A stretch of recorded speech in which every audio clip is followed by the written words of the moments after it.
What is up, Steeler fans? Welcome back to another episode of State of the Steelers. I'm Daniel, and with championship weekend steadily approaching, today what we're going to be talking about is how close are the Pittsburgh Steelers to being a championship contender?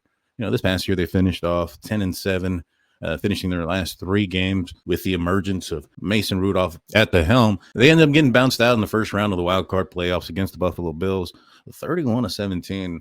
A game where the end up result score probably wasn't a reflection of how close that game got. Obviously, it got out of hand pretty quickly, and then the Steelers kind of made a little bit of a comeback, but the hole they dug for themselves just was a little bit too deep in that situation. And that was that, and the Pittsburgh Steelers 2023-2024 season came to a close, and now we look on to 2024-2025. And the first thing that I think we can look forward to or assume that's going to happen is going to be the filling of the vacancies at the coaching positions. We already know that Terrell Austin was extended or was given another 2-year contract. How much you want to bet he ends up fulfilling that contract and coaching the next 2 years? Although it just happened to Matt Canada, it's really uncommon for the Pittsburgh Steelers to fire any coordinators. But the offensive coordinator position has gotten some interesting names attached to it. But one key coaching position that hasn't been addressed, that was spoken about, that needed to be filled prior to getting an offensive coordinator, was the head coaching position. Mike Tomlin, in his end-of-year press conference, stated that he was going to be back in 2024, and the Rooneys had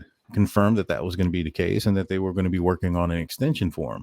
At the time of this recording, it has yet to have occurred. Now, I don't think that it's not going to happen. I'm just kind of curious as to why it hasn't happened, given the fact that in that press conference, Mike Tomlin acknowledged the importance of having a head coach under contract for security reasons to attract a good offensive coordinator. So I just find it kind of weird that it hasn't been addressed yet. I thought it would have. It's not. Like I said, I don't think that it's not going to happen. I just find it odd that it hasn't happened yet. And again, as mentioned before, I guess it's expected that he is going to get an extension. I wonder how long that extension is going to be. Could it be just one more year after 2024? Maybe tie him into with Terrell Austin? I don't know. When it comes to the offensive side of things, Mike Tomlin said some things about the offensive coordinator. An offensive coordinator that was experienced, and it seemed, based on the words and the things he was saying, that the passing game was a big component to what he wanted out of an offensive coordinator. And there's been a few rumors that have gone out about who may or may not be coming in for the Pittsburgh Steelers. Out apparently is Brian Leftwich. I'm not sure where or why that surfaced, but I think one of the sports beat writers brought it up and tweeted that out, if he is indeed out. So take that for what it is. But when it comes to who is in, like I mentioned, there's been the rumors of the Cliff Kingsburys or the Arthur Smiths of the world possibly coming in and talking to the Pittsburgh Steelers, but those things have not been confirmed. What has been confirmed is that the Pittsburgh Steelers have interviewed recently departed offensive coordinator of the Carolina Panthers, Thomas Brown. Now, I know a lot of people are going to say, yeah, he came from Carolina. Carolina didn't have the best year this past year, but he was in a pretty crazy situation there with the owner and how things were handled out there. Going into last year, Brown was looked at as a up-and-coming guy. He got a lot of attention for OC position. He ended up going to Carolina, where it was pretty dysfunctional, like I said. The odd thing about it, though, is, yeah, he comes from McVay tree. Prior to that, he was with the Rams as a running backs coach, an assistant head coach, and a tight ends coach before accepting the job in Carolina. I don't know how he's necessarily going to fit with what the Steelers want to fix, which is going to be the passing game. I know that Mason Rudolph at the end of the season was playing well, but if you look at the entire year, there was a lot of issues, and it wasn't just from the quarterback. There was some miscommunications from the receivers. There were routes that weren't ran right. There were offensive linemen that weren't giving the quarterback the amount of time needed for plays to develop down the field. So that's going to be a huge question mark. So I wonder how Brown is going to fit with what the Pittsburgh Steelers want to do. The other coach that the Pittsburgh Steelers have been confirmed to be interested in is Los Angeles Ram passing game coordinator and former quarterbacks coach and former NFL quarterback, Zach Robinson. Mike Tomlin said in his press conference that he wanted an offensive coordinator with experience. He had wanted somebody that had called plays before. And when it comes to Zach Robinson, that hasn't been the case for him.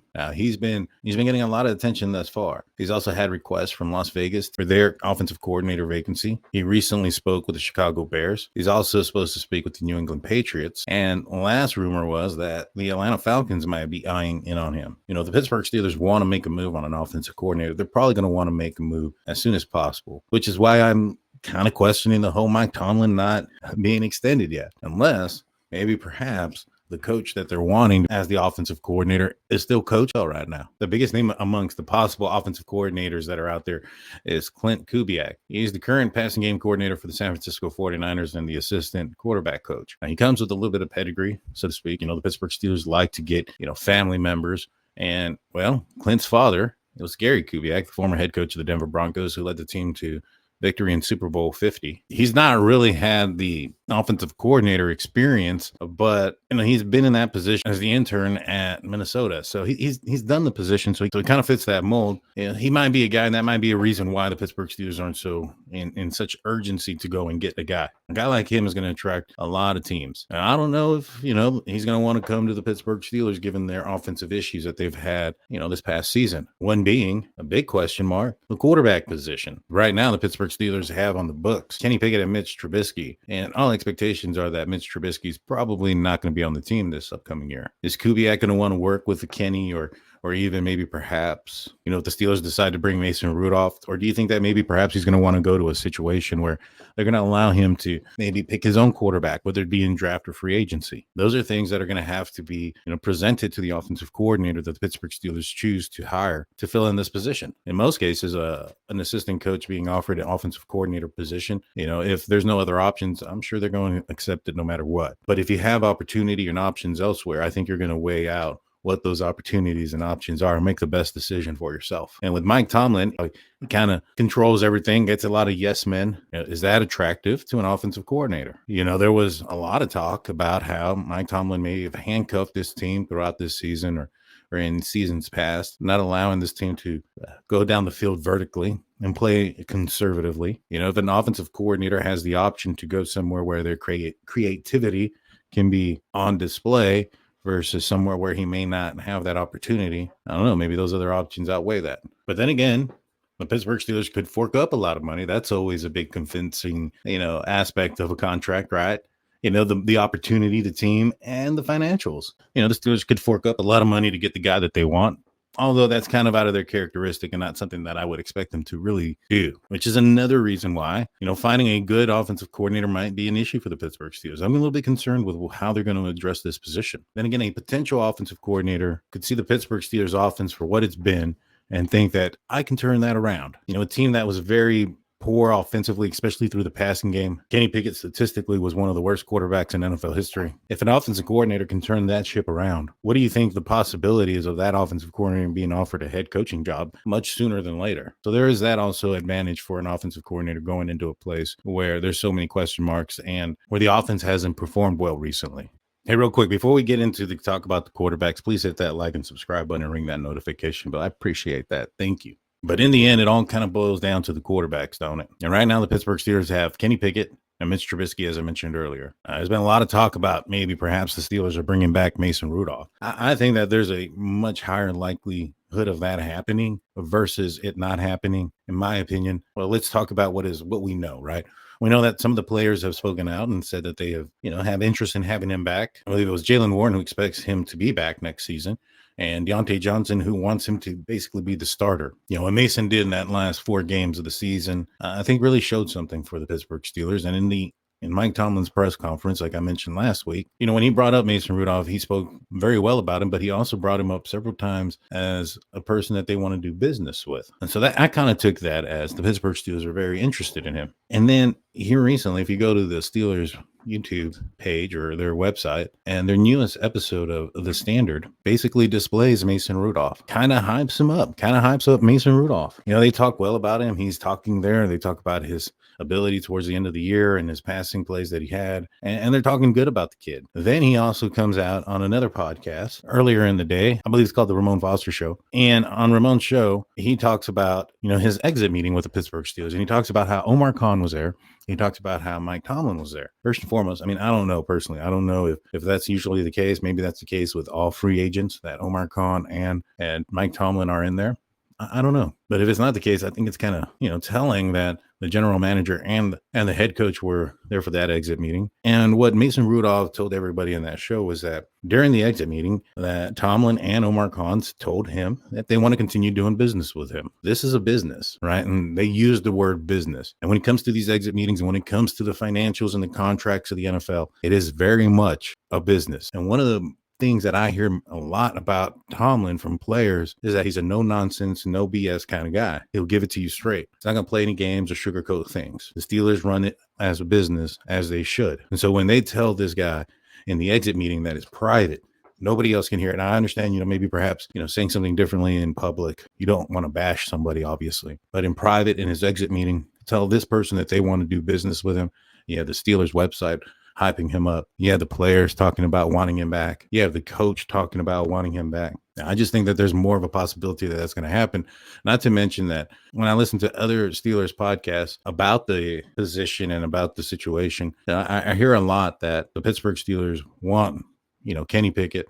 He's going to be their guy next year. That's the guy that they're going to start. They're going to not bring back Mason Rudolph because, they don't want to hurt his feelings or whatever the case may be. But my question is, if you really want Kenny Pickett to be your guy, he's the guy that you want going forward. Isn't Mason Rudolph the free agent you bring in? I mean, if you're bringing in a Russell Wilson, are you really bringing in him to be a backup? If you trade for Justin Fields, are you really trading for Justin Fields to be a backup? Kirk Cousins, do you think he's going to go to a situation where he's going to be a backup? Well, these guys that are in free agency that are worth giving an actual competition, as Tomlin said in his press conference. We've all heard it before from Mike Tomlin. He said there was going to be a quarterback competition in the past, and it really wasn't one. This time I do think that there is going to be some competition there. The way he sounded, the way he said, Kenny Pickett is our QB1, and there was that but. There's going to be some competition. Like I said before, it was very reminiscent of the time when, Mason Rudolph was the only quarterback on the roster, and Kevin Colbert was saying, hey, Mason Rudolph is our QB1.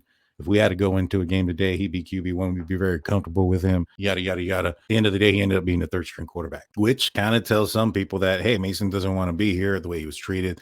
That competition is a reason for him not to be there. And that's all very good, valid points. There's that possibility that he doesn't come back because, he finds a position or a team elsewhere that gives him either more money or a better opportunity to be the starter. I don't think personally he's going to get a better opportunity to be the starter than outside of Pittsburgh. The Steelers know him, so they know what he's capable of doing, and they've seen what he's able to do in stadiums now. If that can be something that can be consistently done, I think you got yourself a pretty decent quarterback. And when you look at the divisional playoffs, you had Josh Allen, Patrick Mahomes, Lamar Jackson, and CJ Stroud, who I'm still not sold on. 1 year in the league, especially when it's your rookie year, it really isn't an indication of what you are.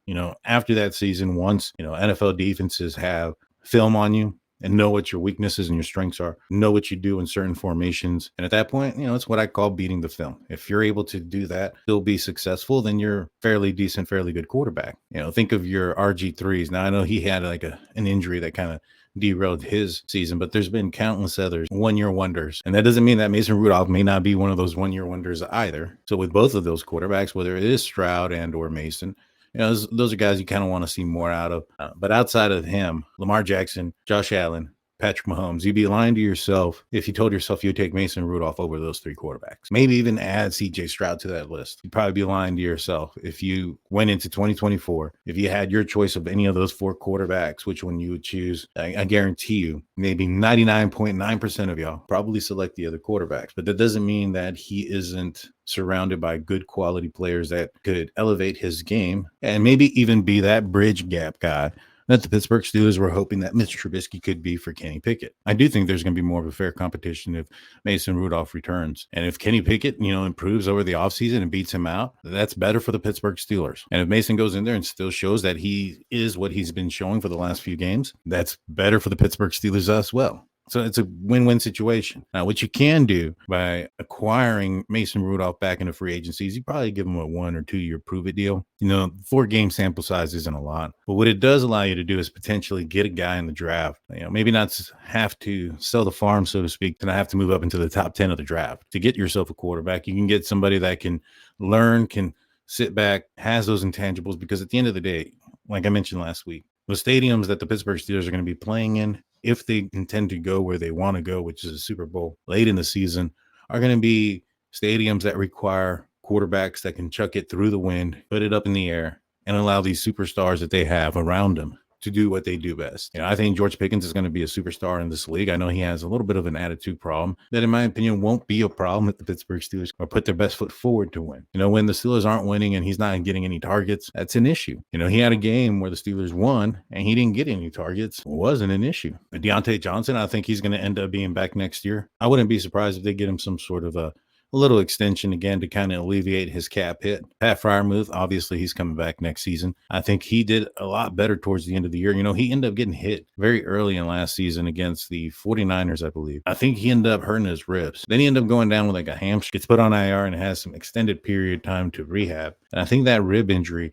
also rehabbed, allowing him to, come back and be that tight end that we all know and love. So I think going into next year, I think he's going to be a huge component for the offense. Najee Harris and Jaylen Warren are a 1-2 punch that I don't think that the Steelers are going to separate. And I think they need to keep those two guys. With that said, I do think that the Steelers are going to sign Najee Harris's fifth-year option, keeping him not just this upcoming year, but for the following year as well. One of the things that he does well is availability. Like Coach T likes to say, availability is your best ability. And when it comes to Najee Harris, hasn't missed very many games for injury, if any at all. I know he's, been injured, played hurt before, and, maybe not played the entire game, especially if the game got out of hand.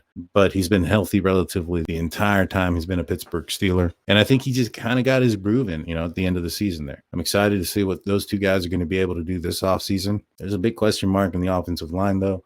I think the Steelers need to move Broderick Jones back to the left side and acquire a right tackle.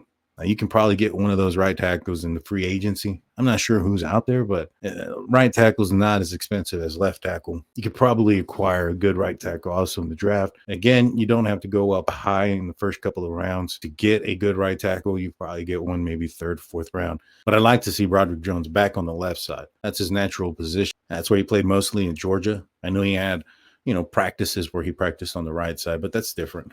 And I know he was able to be a right tackle this past year, but that's not where he's naturally best at. I mean, I would hope the Pittsburgh Steelers would learn their lesson from the Kevin Dotson situation where they continually wanted to play him on the left side and he was a right guard. That was where he was more naturally put at. And the other position that needs to be addressed, on the offense is going to definitely be that center position. Now, with all the holes that the Pittsburgh Steelers have, I think they have a huge hole they need to address in middle linebacker on defense. Safety, strong safety is going to be another one. Somebody that can go into the box, maybe allow Minkah Fitzpatrick to drop back and be more of that coverage, deep safety, ball hawk type of guy where he's excelled at and have had multiple splash plays in that position or in that role versus being the guy in the box. You might even have to get another cornerback.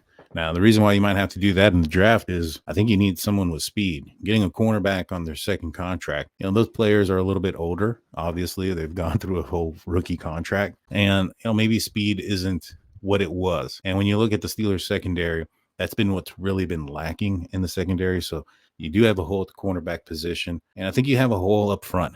Cam Hayward, he recently spoke out that he wasn't going to take a pay cut. I think the Steelers can, massage the cap a little bit and extend him and, lessen that hit. But he's up there in age now. He's no spring chicken. He's got a big cap hit. I don't know if he's going to be around a long time. I think the Steelers need to address that situation, even if he does come back next year. The drop-off when he is not on the field is huge, especially in the running game. DeMarvin Leal, the former third-round pick, isn't showing up. He's not showing his value or being worth that third-round pick. In fact, he didn't get a helmet throughout majority of the end of last season, losing a helmet to Loudermilk, who was a guy that everybody thought may have not have made the team this year either. So I do think that there is a hole there. Keanu Benton obviously showed a lot of promise, and I think he's going to be a huge piece there, but he's only one player. Larry Ogunjobi is constantly injured, and similar like that with cornerback. Like, I know that that's a need, and everybody's gonna look at, well, we just address cornerback with Joey Porter.